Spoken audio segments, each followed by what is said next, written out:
Bien, muy buenos días. Vamos a partir con una muy buena noticia porque la economía chilena continúa creciendo y muy por sobre las expectativas del mercado, y es por eso que me acompaña el ministro de Hacienda, Mario Marcel, para que les cuente mayores detalles. Pero efectivamente queremos señalar que el rendimiento de ciertos sectores productivos, particularmente en servicios que crecen, el comercio que ha aumentado, particularmente por el impulso de la venta de maquinaria, también en materia de producción de bienes como alimentos y minerales, han contribuido mucho a este resultado que hemos conocido del IMASEC de julio, ¿no? Que creció un 4,2%, superando altamente las expectativas del mercado. El ministro va a referirse ahora rápidamente a eso porque se tiene que retirar, y después continuamos con los otros elementos de la vocería y sus preguntas. Así que dejo con las palabras al ministro Mario Marcel.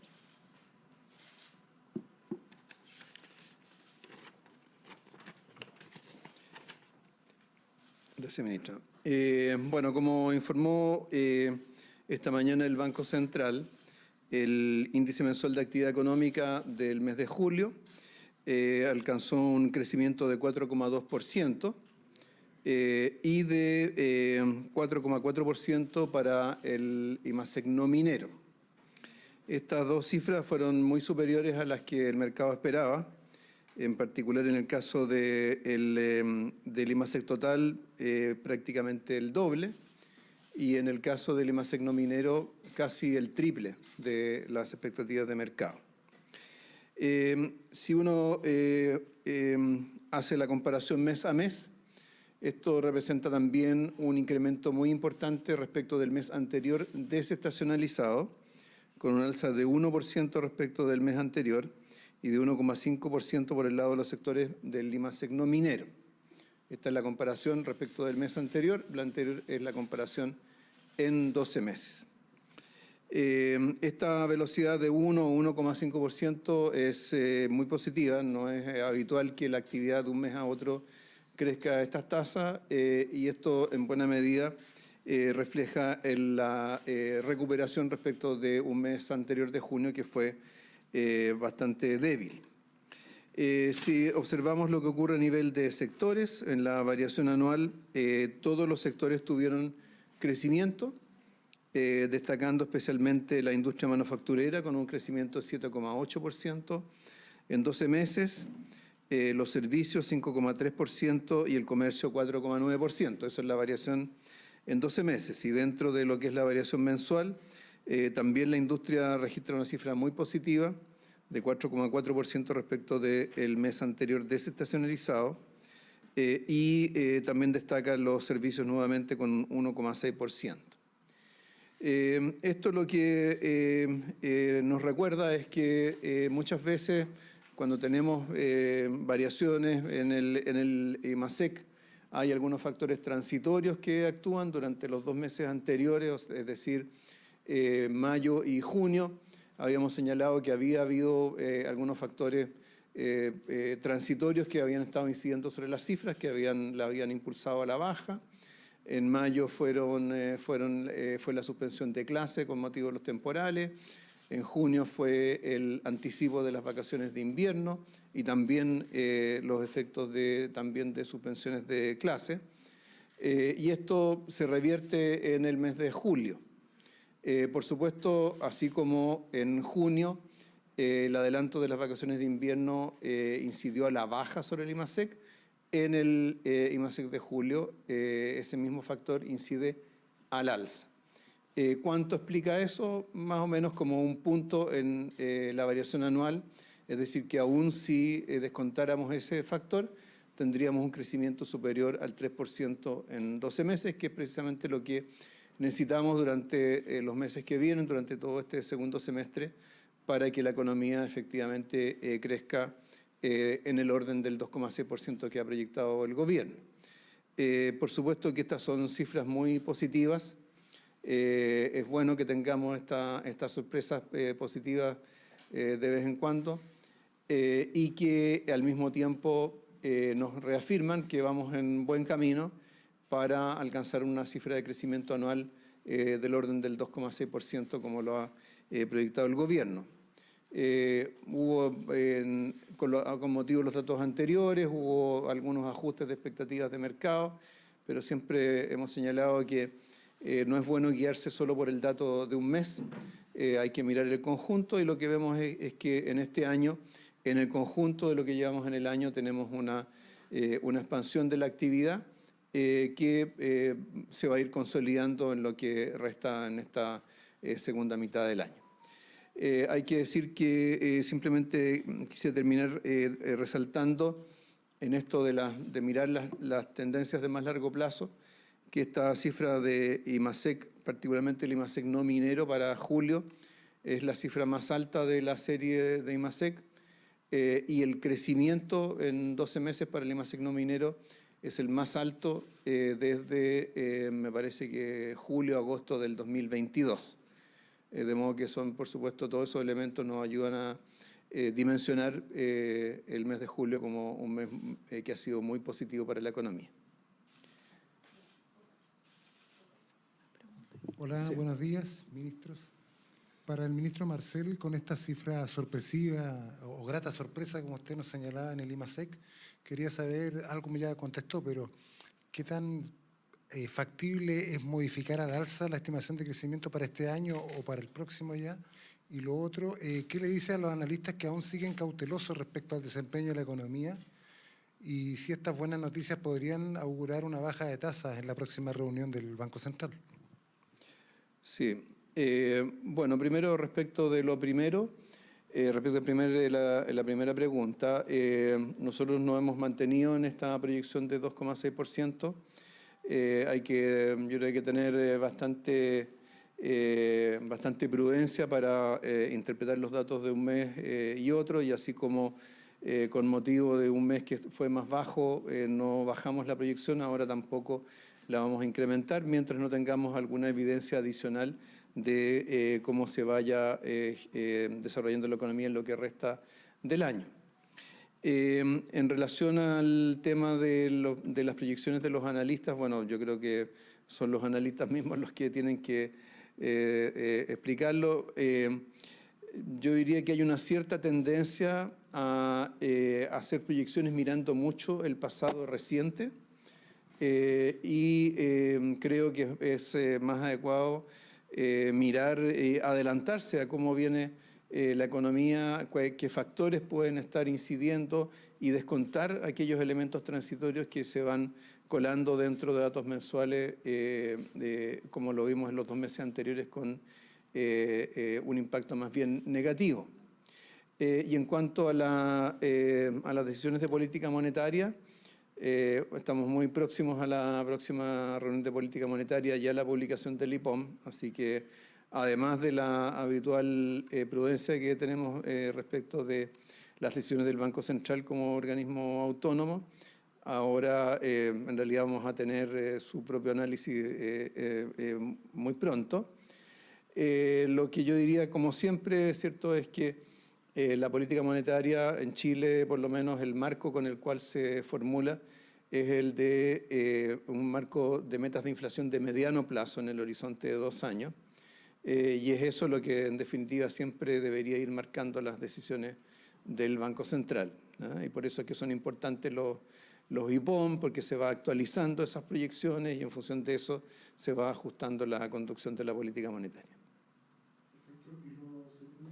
Respecto a otro tema, las definiciones sobre el proyecto de ley que está trabajando en conjunto con Educación para terminar con el CAE, ¿ya están listas las definiciones y cómo toma las críticas que se han hecho respecto a que esta medida no sea de un beneficio universal? La verdad es que no tengo nada que comentar al respecto. Los comentarios los vamos a hacer cuando se presente el proyecto tal como está comprometido. ¿Y que no sea universal? Vamos a conocer el contenido del proyecto una vez que se presente públicamente tal como se ha comprometido. ¿Qué tal? Buenos días todavía. Ministra Vallejo, esta pregunta es para usted. Sí, esperamos al ministro Marcel. Vamos a pedir, gracias, ministra. Sí, es que teníamos que despedir al ministro Marcel y voy a continuar con 2 elementos de la intervención para después poder responder a su pregunta.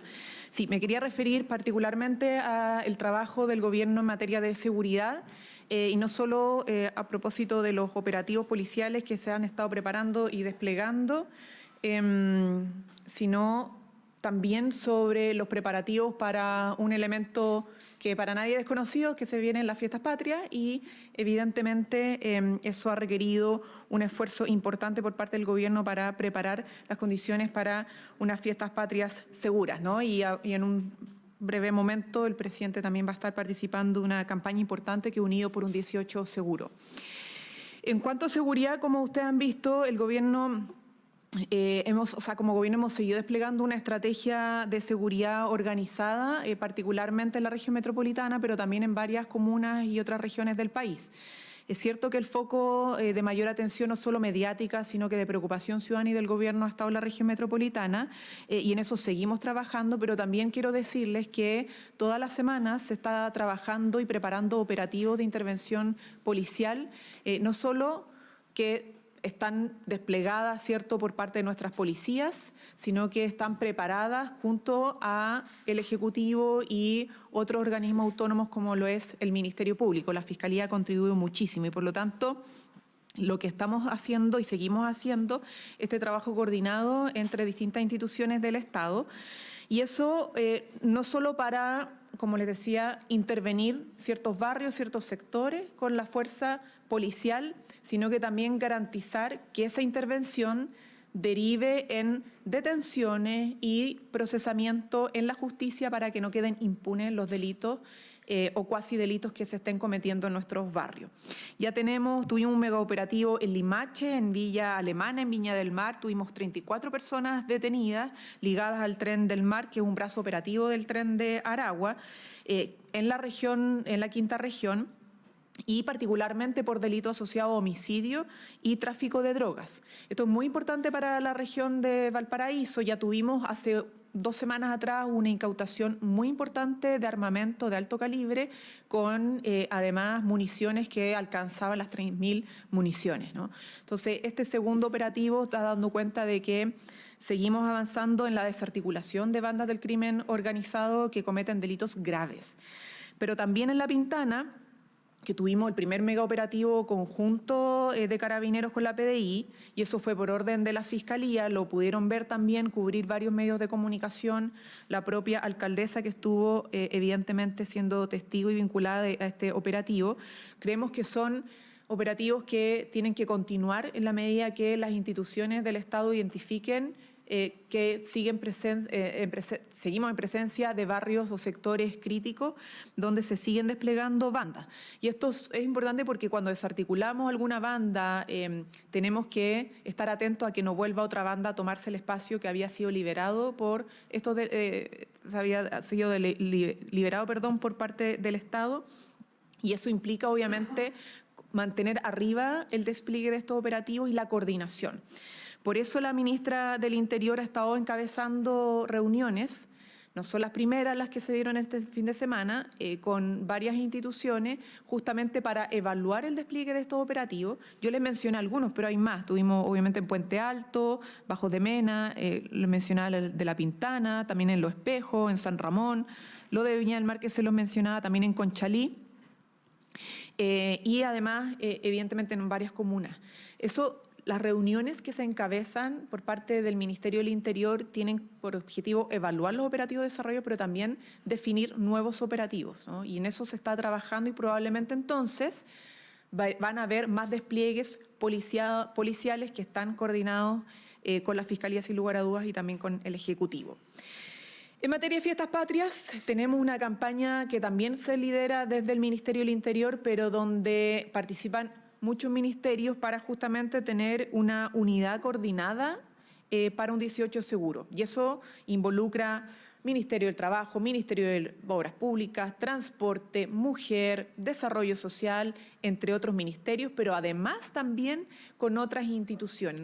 Nuestra convocatoria en esta campaña es entender que todos podemos contribuir a tener unas fiestas patrias seguras, porque querer a nuestra patria también es quererla segura, ¿no? Quererla sin violencia, sin homicidios, sin delitos contra las personas, para que nuestros niños disfruten, nuestras mujeres disfruten, para que todos puedan disfrutar lo que es celebrar un momento patrio tan importante en la historia de nuestro país y que todos puedan disfrutar aquello. Así que van a conocer más detalles de este despliegue, van a ver obviamente también despliegues puntuales a lo largo de estos días y esta semana, pero también el llamado a toda la responsabilidad. O sea, hay una coordinación entre instituciones del gobierno con otras instituciones del Estado, pero también es súper importante el llamado a la responsabilidad, más allá incluso de lo obvio de que no se puede manejar habiendo consumido alcohol, pero también a consumir de manera responsable, porque no solo el conducir en estado de ebriedad o con alcohol en el cuerpo genera posibles riesgos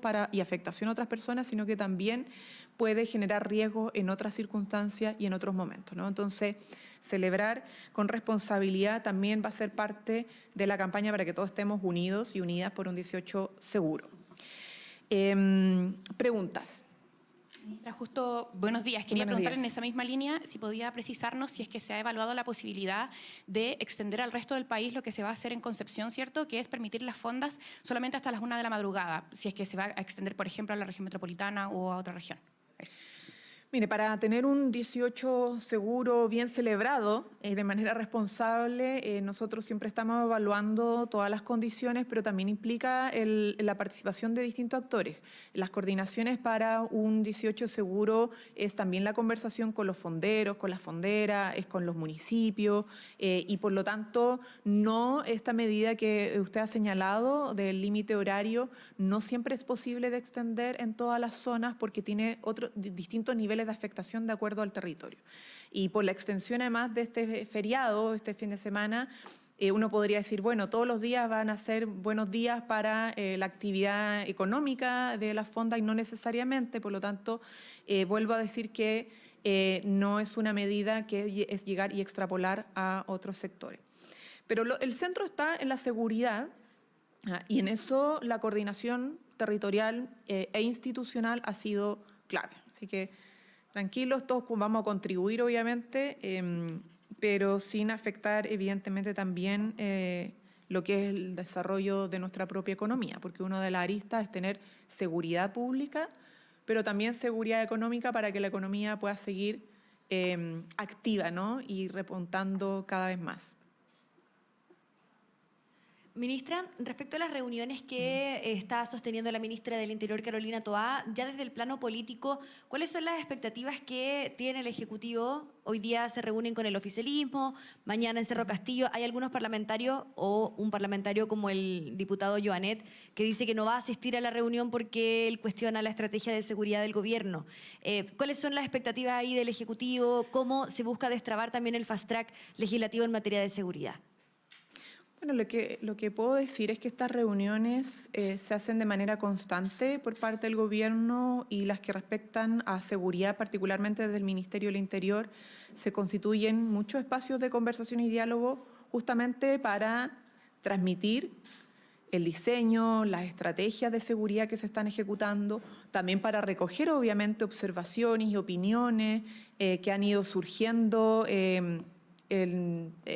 por parte de parlamentarios, partidos, etcétera. Entonces, son sumamente importantes porque logran ir, obviamente, no solo generando un buen monitoreo del despliegue de gobierno por parte de los partidos interesados, sino que también permite conocer todos los elementos, ponerlos sobre la mesa para ir formando o generando opiniones bien formadas respecto a lo que se está haciendo y, por ejemplo, lo que no se está haciendo, ¿por qué? ¿Ya? Entonces, justamente cuando hay crítica, lo mejor es poder participar en estas instancias. Yo respeto, obviamente, y respetamos las decisiones de los parlamentarios, pero cuando hay más diferencias, justamente es cuando más se requiere sentarse a dilucidar dónde están esas diferencias, por qué se producen y si son realmente diferencias o estamos apuntando todos en la misma dirección. Nosotros creemos que todos queremos, al final de cuentas, tener territorios más seguros.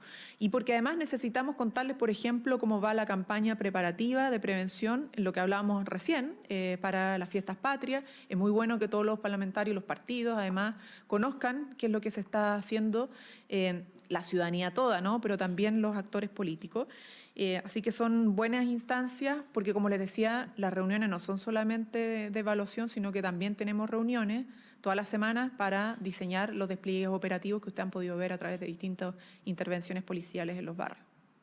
Respecto al caso Audios, el ministro de Justicia, Luis Cordero, indicó hoy que están tranquilos como gobierno y que la única comunicación que han tenido con Luis Hermosilla ha sido por el caso de Miguel Crispi, quien fue representado en su momento. ¿Se revisaron eventuales nexos con la exministra y actual funcionaria de la Subsecretaría del Interior, Analía Uriarte?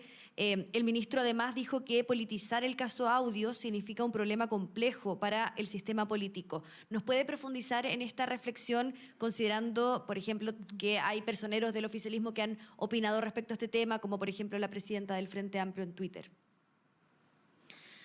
A ver, lo dijo nuestro gobierno la semana pasada, somos los menos interesados en que casos como estos se politicen, porque lo importante es perseguir la corrupción, ¿no?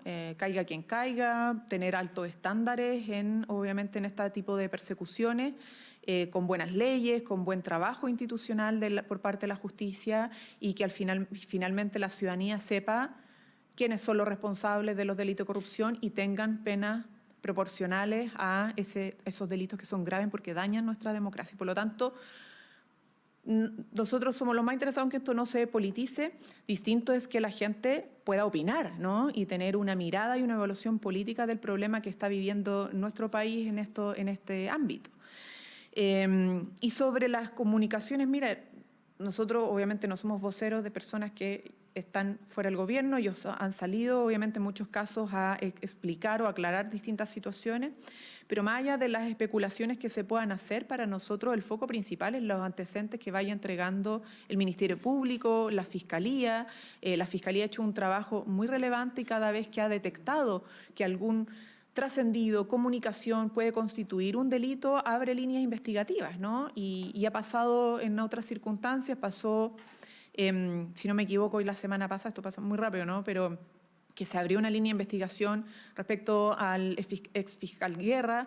Bueno, nosotros vamos basándonos en lo que el Ministerio Público logre ir dilucidando y sobre eso esperamos, obviamente, que la institucionalidad avance y es algo que obviamente no podemos celebrar, ¿no? Y no poder valorar y reconocer cuando la justicia avanza en sus investigaciones y va teniendo resultados concretos. Pero en ese sentido, ministra, ¿se ha revisado otros nexos con Luis Hermosilla, aparte de lo que ya conocemos de Miguel Crispi? Por ejemplo, el caso de Analía Uriarte. Entendemos que ella trabaja en la Subsecretaría del Interior, ¿nos puede aclarar esa situación? Y le reitero la pregunta sobre el sistema político. ¿Coincide todo el Ejecutivo en que politizar este caso pone en riesgo el sistema político actual? Vuelvo a responder. Primero, quizá algo que no dije, pero lo han dicho otros representantes de gobierno. Nosotros estamos sumamente tranquilos, ¿no? No solo porque hemos hecho la revisión correspondiente, sino porque incluso la justicia tiene que avanzar independientemente de militancia, de cercanía. Eso es una máxima que ha puesto el presidente de la República desde hace tiempo, ¿no? Y que se reforzó, por ejemplo, con el caso Convenio. Por lo tanto, nuestra total y absoluta tranquilidad respecto a estos casos y respecto a lo que usted señala de Analía, ella también ya se pronunció, ¿cierto?, a través de un comunicado, ¿no?, en torno a esta especulación que surgía a través de los medios de comunicación sobre un posible nexo que al final entiendo claro que no era tal. ¿Cómo está, ministra? Hoy comienzan a revisarse las postulaciones en la Comisión de Constitución del Senado de los jueces que quieren llegar al máximo tribunal. Independiente de que son los senadores los llamados a aprobar la propuesta del presidente Boric, le quería consultar si se han hecho esfuerzos desde el Ejecutivo para garantizar la transparencia del proceso, considerando el clima de desconfianza por el lobby indebido que se ha instalado a raíz de lo ocurrido en el pasado con el caso Hermosilla. Y otro punto... Pero respecto a qué proyecto, perdón. Lo que estamos hablando de la postulación de los jueces. Ah, ok. Sí. Y lo otro, si es que confían en que estén los votos, porque en la derecha han planteado algunos reparos puntualmente sobre el perfil, un supuesto perfil de izquierda de la jueza Jessica González. Y eso de alguna forma también lo han dialogado, si los votos están garantizados para que este proceso avance. Bueno, cuando nos decimos no politizar es que no es bueno politizar este tipo de discusión, porque aquí no se trata ni de las militancias ni de orientaciones políticas, se trata de tener estándares de probidad y democrático y además de capacidades para justamente en estos casos definir a representantes institucionales que son claves en el sistema judicial, ¿no? Entonces, esto de una suerte de quién es de mi lado, quién es del otro, no contribuye a lo que necesita Chile. Chile necesita, tanto a nivel, por ejemplo, de notarios, como ha empujado el nuevo sistema de nombramiento de notarios, como también a nivel de Corte Suprema, jueces, etcétera, que tengamos los mejores estándares para esos procesos de nombramiento y lo menos viciados posible, ¿no? Que es lo que garantiza no solo transparencia, sino que también probidad y nos da garantía a todos y todas de que vamos a tener un sistema que sea que sea ciego frente a posiciones políticas, posiciones de cuna, posiciones de poder, ¿no? Al momento de enfrentar casos como justicia.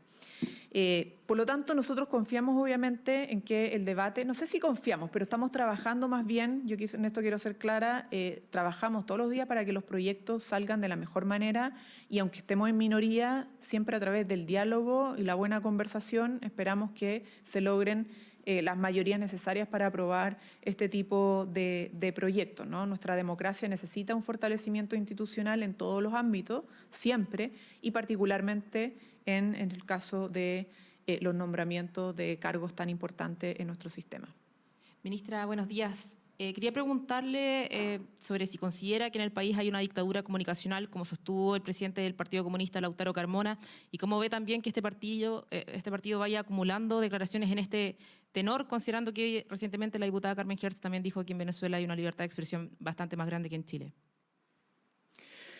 Miren, nosotros como gobierno, cuando hablamos de la importancia de la libertad de prensa, la libertad de expresión y el derecho a la información, lo hacemos con el convencimiento de que son importantes para una democracia.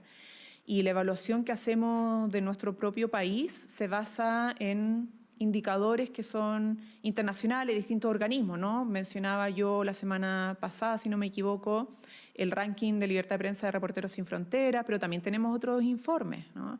Tenemos informes de Naciones Unidas o hace poco, por ejemplo, el informe de desarrollo humano del PNUD, que es un informe bien contundente en varios ámbitos y por lo tanto, más allá de lo mejor o peor que puede estar nuestro país respecto a otros países, Chile ha avanzado los últimos 2 años en libertad de prensa porque venía una situación crítica, venía empeorando sus posiciones de manera sistemática.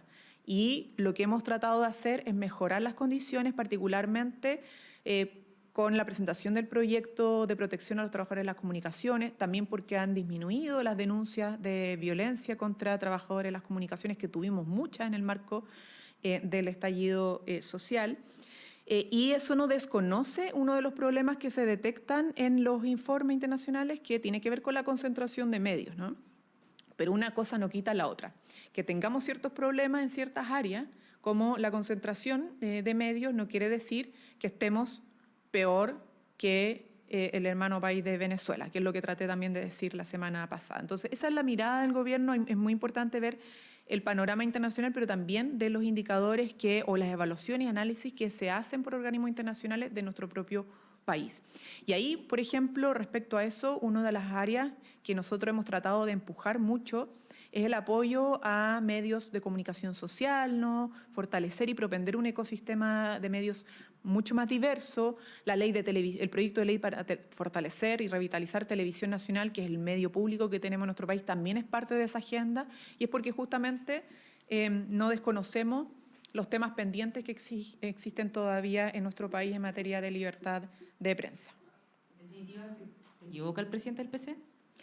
Que yo estoy fijando la posición y evaluación del gobierno, no me interesa entrar como en discusiones de cuñas, ¿no? Pero el que Chile esté mejor que otros países en materia de libertad de prensa no desconoce que todavía tenemos temas pendientes, como por ejemplo la concentración de medios, ¿no?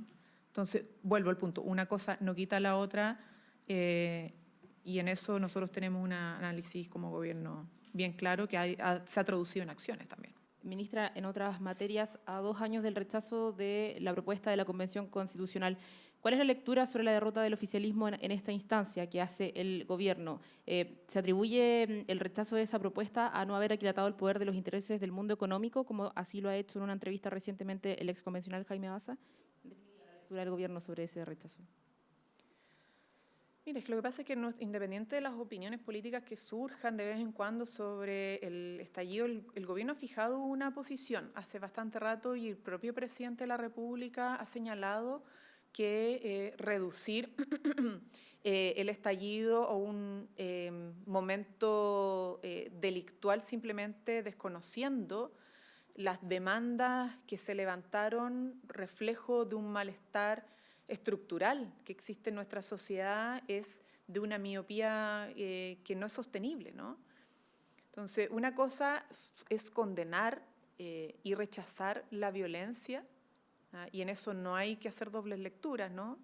Porque es importante para una democracia que la manifestación social no se dé atravesada con hechos de violencia, hechos delictuales, pero eso no quiere decir que tengamos la ceguera de no ver que hay temas que todavía, por ejemplo, no están absolutamente resueltos y que por eso le hemos puesto urgencia y prioridad, como por ejemplo las bajas pensiones, que son temas que también se manifestaron durante el estallido, o sea, las demandas que fueron presentadas y que fueron expuestas por la sociedad, por la ciudadanía, son demandas que son legítimas y que tenemos que ser capaces de resolver, ¿no? Esa es la mirada que tiene nuestro gobierno y el presidente lo ha dicho en varias oportunidades y eso es lo que ha llevado a muchas acciones por parte del gobierno para poder darle respuesta y solución a esas demandas. La reforma de pensiones, los cambios en el sistema de salud, el copago cero, ¿no?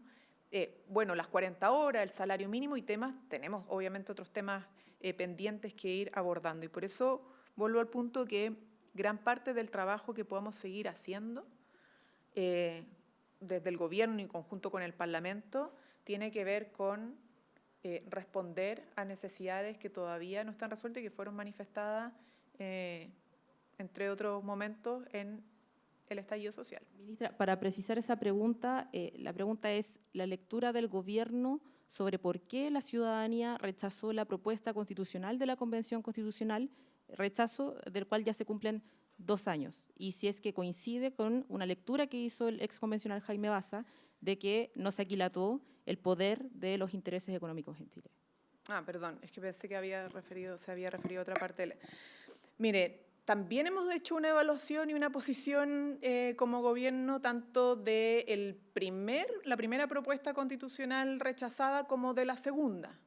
Y en eso, reitero, el atrincheramiento de las posiciones es lo que no dio cabida la ciudadanía, que quería una propuesta que realmente representara a todos y todas y no defendiera posiciones de un solo sector versus luego otras posiciones de otro sector contrapuesto, que es lo que pasó en el segundo plebiscito, ¿no? Entonces, ¿qué es lo que hace la ciudadanía? Un llamado a mayor entendimiento, mayor acuerdo, porque si vamos a hablar de propuestas, sobre todo en materia constitucional, que miran al país completo, tienen que ser con acuerdo del país completo y no impuestas o miradas solo desde una trinchera. De eso se trata nuestra democracia. Entonces, lo que hace la ciudadanía es un llamado finalmente a la democracia, ¿no?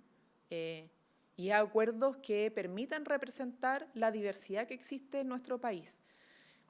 Pueden haber más interpretaciones de eso, ¿no? Pero es lo que el gobierno ha leído desde la primera derrota hasta la última derrota en materia del proceso constitucional.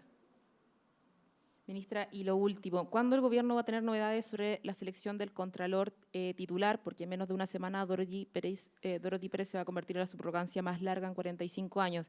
Y también porque el Gobierno no se decide por postular a Dorothy Pérez como una candidata a Contralora titular. Mire, la verdad es que lo que a nosotros nos interesa, además de una revisión exhaustiva de las posibles continuidades en la Contraloría General de la República, es que la subrogancia que hoy día se ha mantenido tenga plenas potestades para asegurar la continuidad del servicio, que es tan importante como controlar el buen uso de los recursos públicos, ¿no? Y en eso ha habido un desempeño a la altura de esa expectativa. Que existe una subrogancia no quiere decir que la Contraloría se vea debilitada en sus funciones. De hecho, muy por el contrario, la Contraloría ha mantenido en plenitud sus funciones y su capacidad de responder ante los distintos requerimientos y necesidades de ciudadanos, incluso autoridades frente a posibles casos de falta de probidad, a nivel local, a nivel institucional, etcétera. O sea, la Contraloría sigue funcionando y en eso nosotros al menos estamos tranquilos de que independientemente de esta búsqueda responsable que se ha estado haciendo durante los meses, la Contraloría sigue funcionando a plenitud. Que tengan buen día.